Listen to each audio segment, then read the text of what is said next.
வணக்கம் நண்பர்களே. இன்று நாம் பார்க்கப் போவது சாணக்கிய நீதி எனும் அர்த்த சாஸ்திரம் பற்றி. சுமார் 2000 ஆண்டுகளுக்கு முன்பு எழுதப்பட்ட இந்த நூல் இன்றும் மனித வாழ்க்கைக்கு வழிகாட்டும் கலங்கரை விளக்கம் என்று சொல்லலாம். ஒரு மனிதன் எப்படி வாழ வேண்டும், ஒரு அரசு எப்படி நடக்க வேண்டும், சமூகம் எப்படி சீராக இருக்க வேண்டும், இந்த மூன்றுக்கும் பதில் சொல்லும் அதிசயமான நூல்தான் சாணக்கியர் எழுதிய அர்த்த சாஸ்திரம். இந்த நூலில் சொல்லப்படாத வாழ்க்கை நெறி இல்லை என்று கூட சொல்லலாம். அதனால் நண்பர்களே, இது ஒரு சாதாரண புத்தகம் இல்லை, வாழ்க்கையை மாற்றும் ஒரு சக்தி. வாருங்கள், இந்த சாணக்கிய நீதியின் ஆழமான ரகசியங்களுக்குள் நம்மை நாமே அழைத்துச் செல்வோம். சாணக்கிய நீதி எனும் அர்த்த சாஸ்திரம். சாணக்கிய நீதி எனும் அர்த்த சாஸ்திரம் மனித வாழ்க்கைக்கு எந்த காலத்திலும் பயன்படும் ஒரு கலங்கரை விளக்கம். சுமார் 2000 ஆண்டுகளுக்கு முன்னால் தொகுக்கப்பட்ட மானுட வாழ்வுக்கான சாசனம் என்றால் அதுதான் சாணக்கிய நீதி எனும் அர்த்த சாஸ்திரம்.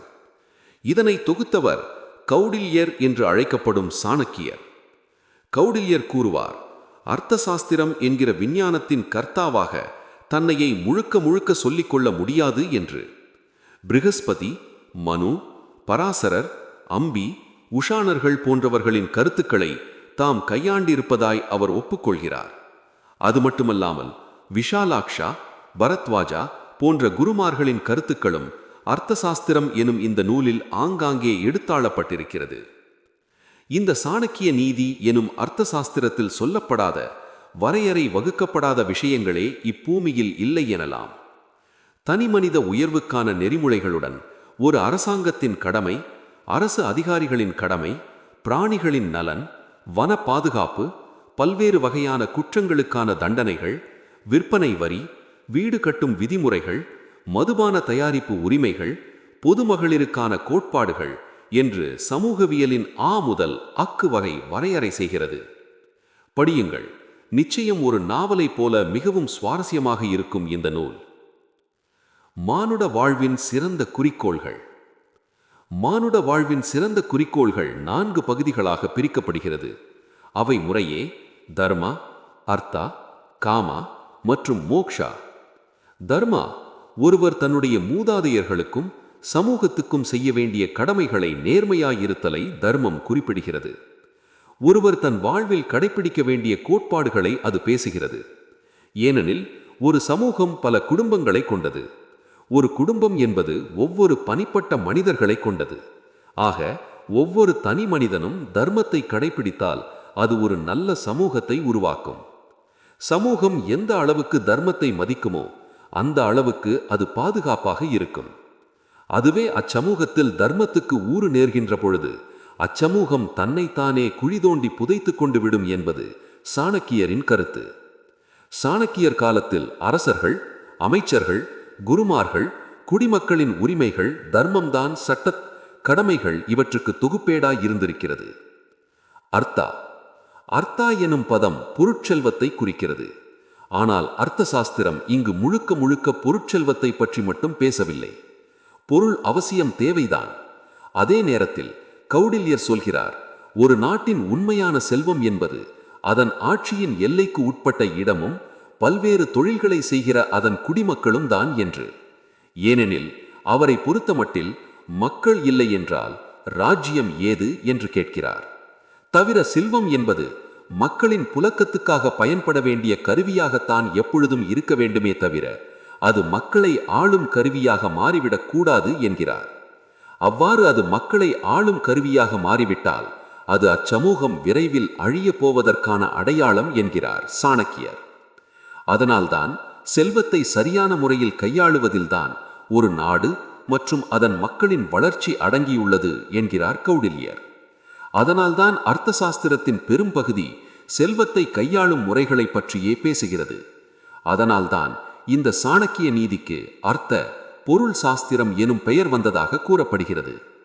இந்நூல் தொழில், வரி விதித்தல், வரி வசூல் செய்தல், வரவு செலவு திட்டம், அரசாங்கத்தின் கருவூல கணக்குகள், அதனை திறம்பட செலவு செய்யும் உத்தி போன்றவற்றை அழகாக விவரிக்கிறது.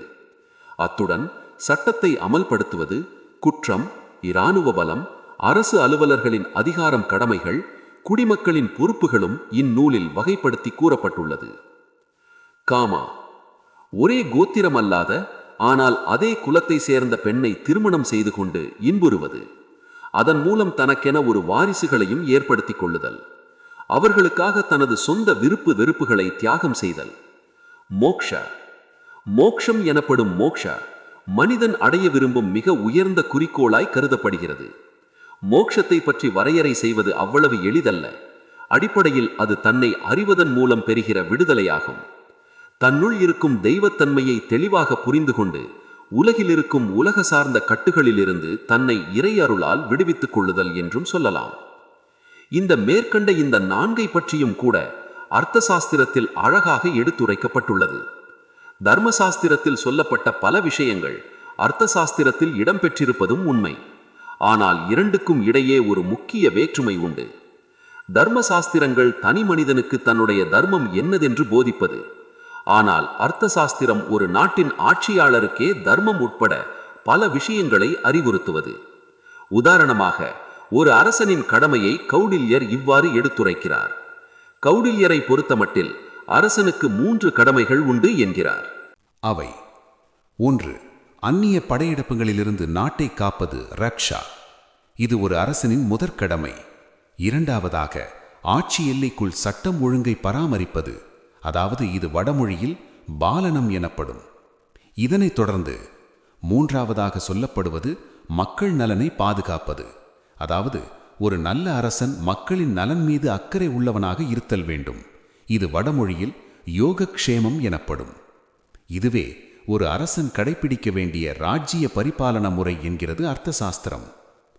பிற நாட்டின் மீது படையெடுப்பதை பற்றியும் அர்த்த சாஸ்திரம் இவ்வாறு விவரிக்கிறது. ஒரு அரசன் தன்னுடைய எல்லைகளை விரிவுபடுத்திக் கொள்ளாமல் இருப்பது நன்று என்று திருப்திப்படலாம். ஆனால் நாடு சேர்க்கும் ஆசை அண்டை நாட்டவனுக்கு இருக்காதென்பது என்ன நிச்சயம்? அதனால் முதலில் தான் முந்திக்கொண்டு இணைப்பு அல்லது போரில் வெற்றி பெறுவதன் மூலம் தன்னுடைய எல்லையை அரசன் விஸ்தரித்துக் கொள்ள வேண்டியது அவசியம். அதன் மூலம் அவனுடைய நாடும் வளம் பெறும். ஆக ஒரு அரசன் தனது எல்லைகளை அவசியம் ஏற்பட்டாலும் ஏற்படாவிட்டாலும் விரிவுபடுத்திக் கொள்ள எப்பொழுதும் ஆயத்தமாக இருத்தல் வேண்டும். சரி, இவ்வளவையும் அழகாக எடுத்துக் கூறும் அந்த புத்தி கூர்மை பெற்ற கௌடில்யர்தான் யார்? வாருங்களேன், அவர் பற்றியும் கொஞ்சம் பார்ப்போம். புத்தி கூர்மை பெற்ற அந்த கௌடில்யர்தான் யார்? கௌடில்யா என்ற இவரது பெயரின் மூலம் இவர் குடில கோத்திரத்திலிருந்து வந்தவர் என்று ஒரு கருத்து உண்டு. அதுபோல இவர் சனக்கா என்ற ஏழை பிராமணின் மகள் என்பதால் சாணக்கியா என்று பிற்காலத்தில் அழைக்கப்பட்டார் என்று கூறுவோரும் உண்டு. இவரது இயற்பெயர் விஷ்ணுகுப்தர். சாணக்கியர் அல்லது கௌடில்யரின் ஆரம்பகால வாழ்க்கை பற்றி போதிய தகவல்கள் இல்லை. அவர் பூர்வத்தில் கேரளத்தை சேர்ந்த அந்தணர். ஏழ்மையில் அடிப்பட்ட மெலிந்த தேகம், அதாவது அப்படி ஒன்றும் ஈர்க்கத்தக்க தோற்றம் கொண்டவர் இல்லை. எப்படியோ பாடலிபுத்திரம் வந்து சேர்ந்து நந்த அரசனுடைய அவையிலும் இடம் பெற்றார் என்று அவரை பற்றி சில வரலாற்று ஆசிரியர்கள் கூறுகின்றனர். சாணக்கியர் பற்றி வேறு ஒரு கதையும் இருக்கிறது. அவர் வட இந்தியாவை சேர்ந்த அந்தணர். தக்ஷசீலத்தில் பிறந்து அங்குள்ள பல்கலைக்கழகத்தில் பயின்றவர். 3 வேதங்களில் மந்திரங்களில் புலமை பெற்றவர். ஆனால் பிறர் கண்டு எரிச்சலடையும்படியான ஒரு தோற்றம் மற்றும் நிறம் கொண்டவர். சுருக்கமாக சொல்லப்போனால் அங்கலட்சணம் இல்லாதவர் என்ற இன்னொரு கருத்தும் நம்பப்படுகிறது. எது எப்படி இருந்தாலும் இவர்தான் வட இந்தியாவில் நந்த வம்சத்தை அழித்து மௌரிய சாம்ராஜ்யத்தை ஏற்படுத்தியவர். அரசர்களை உருவாக்குபவர் என்ற வார்த்தையே இவரிடமிருந்துதான் பிறந்தது. எதனால், ஏன் நந்த வம்சத்தை இவர் அழித்தார், இவர் எவ்வாறு மௌரிய சாம்ராஜ்யத்தை ஏற்படுத்தினார் போன்ற கேள்விகள் இதனை வாசிக்கும் அன்பர்களுக்கு ஏற்படலாம். வாருங்களேன், அதையும் தெரிந்து கொள்வோம். நந்த வம்சத்தை கடைசியாக ஆண்ட அரசன் தனநந்தன். உண்மையில் இந்த தனநந்தன் அரசனே அல்ல, அவர் தாழ்ந்த குடியில் பிறந்தவர். அவருடைய தந்தை அந்நாட்டு ராணியின் கள்ளக்காதலராயிருந்து மன்னனை கொன்று தானே மகுடன் சூடிக்கொண்டவர். தன்னுடைய பதவிக்கு ஆபத்து வந்துவிடக்கூடாது என்பதற்காக சட்டப்படி அரச உரிமை உள்ள மன்னரின் வாரிசுகளையும் கொன்றவர் அவர். அத்தகைய மோசமான பாரம்பரியம் கொண்ட தனநந்தரை குடிமக்கள் வெறுக்கவே செய்தனர். அவர் கொடுங்கோலனாகவும் இருந்தார். மக்களுக்கு தேவையற்ற வரிகளை விதித்து அதிக வரிச்சுமைகளை ஏற்படுத்துதல், அழகான கன்னி பெண்களை தன் ஆசைக்காக கவர்தல், இதனை எதிர்ப்பவர்களை தேச துரோகி என குற்றம் சாட்டி மனிதாபமற்ற முறையில் தண்டித்தல் என அக்கிரமங்களே இல்லை எனலாம். இப்படி இருக்கும் பொழுதுதான் ஆணவம் மிக்க தனநந்தர் தான் ஏற்பாடு செய்திருந்த விருந்துக்கு கௌடில்யரையும் அழைத்து அவர் உண்ணத் தலைப்படும் பொழுது அவரை எட்டி உதைத்து குடுமியை பிடித்தவாறு தனது சேவை ஆட்களை விட்டு வெளியே விரட்டி அடித்தார். கோபாவேசமான கௌடில்யர் நந்த வம்சத்தை அழிக்காமல் தன்னுடைய அவிழ்ந்த குடுமியை வாரி முடியப் போவதில்லை என்று அப்பொழுது சூளுரைத்தார். தன்னுடைய நோக்கத்தை பூர்த்தி செய்யக்கூடிய நபரை தேடி அவர் துறவி வேடத்தில் பல இடங்களுக்கு அலைந்து திரிந்தார். அப்பொழுதுதான் அரச குலத்தில் பிறந்த மாடு மேய்க்கும் ஆயனால் வளர்க்கப்பட்ட சந்திரகுப்தனை கண்டார். அந்த சிறுவனே தன்னுடைய சபதத்தை நிறைவேற்றி உதவப் போகிற ஆள் என்று அவர் முடிவு செய்தார். கௌடில்யர் அந்த சிறுவனை முதலில் சந்தித்த பொழுது அவன் தன்னுடைய தோழர்களுடன் நாடகம் நடத்தி கொண்டிருந்தான். அதில் அவனே ராஜாவாக வேடம் தரித்து அமைச்சர்களுக்கு உத்தரவு இட்பான் செய்தான். அவனுடைய தலைமை பண்பு, வழக்கு விசாரித்து தீர்ப்பு பண்புகளால் பெரிதும் கவரப்பட்டவர் கௌடில்யர். அந்த சிறுவனை வளர்த்த ஆயனுக்கு 1000 பணம் விலை கொடுத்து சிறுவனை வாங்கி கொண்டார். அரசனுக்குரிய கல்வி அளிப்பதற்காக அவரை தக்ஷசீலத்துக்கு அழைத்துச் சென்றார். ஆனால் கௌடில்யரும் சந்திரகுப்தனும் தனநந்தரிடம் நடத்திய முதல் போரில் தோற்று போனார்கள். அவர்கள் செய்த தவறு நாட்டுக்குள் புகுந்து தாக்குதல் நடத்தியதுதான். ஆனால் பிறகு அவர்கள் தங்கள் தவறை உணர்ந்து தங்கள் போர் முறையை மாற்றிக்கொண்டனர். எல்லைப்புற மாகாணங்களை ஒவ்வொன்றாக போரிட்டு தங்கள் வசப்படுத்தி கொண்டனர். படிப்படியாக அவர்கள் பாடலிபுத்திரத்தை வென்று தனநந்தரையும் விரட்டியடித்தனர். அந்த போரில் தனநந்தர் மீண்டும் எழ முடியாதபடி வீழ்ந்து போனார். பின்னர் சந்திரகுப்தனை அரியணையில் அமர்த்திய கௌடில்யர் ராஜ்ய விவகாரங்களிலிருந்து தம்மை விடுவித்துக் கொண்டார். தாம் கற்று அறிந்தவற்றை சிந்தித்து அர்த்த சாஸ்திரத்தை எழுதி முடித்தார். ஆற்றல் மிக்க ஓர் அரசனை எப்படி தோற்கடிப்பது, இணைப்பு முயற்சிகளை எப்படி மேற்கொள்வது, கலகக்காரர்களை எப்படி அடக்குவது, ஏமாற்றக்கூடியவர்களிடம் எப்பேற்பட்ட தந்திர உபாயங்களை பின்பற்றலாம் போன்ற ராஜதந்திர இராணுவ யுத்திகளை இந்நூலில் சாணக்கியர் குறிப்பிடுகிறார். மொத்தத்தில் இந்த அர்த்த சாஸ்திரம் என்பது இலக்கியவாதமான நீதி நூல்.